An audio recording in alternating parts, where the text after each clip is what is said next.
अस्सलामुअलैकुम सामीन। 29 सफ़रुल मुज़फ़्फ़र की तारीख़ शुरू हो चुकी है। 26 सितंबर है। सोशल इंडिया न्यूज़ में आपका खैर मक़दम है। ख़बर का उन्वान है, BJP leader Ruby Asif Khan ने अपने घर में एक बार फिर मूर्ति स्थापित की, मूर्ति की पूजा की।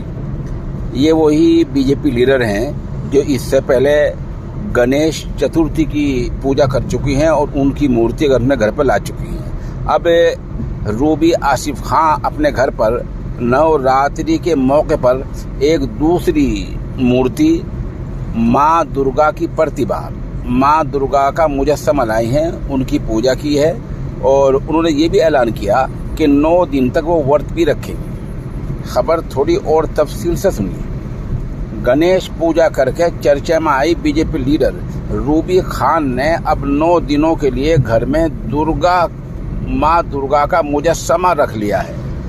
आज पीर के दिन सुबह वह अपने शोहर आसिफ खान के साथ अपने घर में दुर्गा प्रतिभा लेकर आई और फिर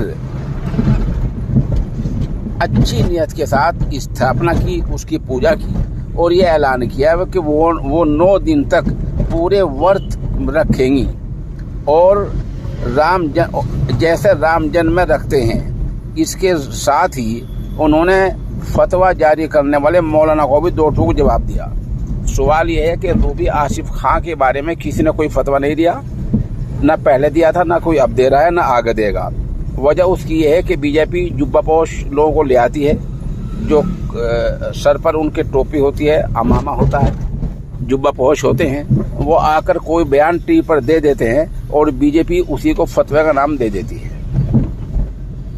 अहले इस्लाम के यहाँ जो फिलहाल फतवे जारी होते हैं वो उम्मुल मदारिस दारुल उलूम देवबंद, मदारिल उलूम सहारनपुर, नदवतुल उलमा लखनऊ, बरेली शरीफ और ऐसे बहुत से मराकिज़ हैं। उन किसी एक मरकज़ से भी रूबी खान के बारे में कोई फतवा सिरे से जारी नहीं हुआ है और ये जो रूबी आसिफ खान कर रही है, ये सब बीजेपी करा रही है। भला कोई अपना ईमान खोता है तो किसी अहले इस्लाम आलिम दीन को फतवा जारी करने की क्या ज़रूरत पेश आ गई है।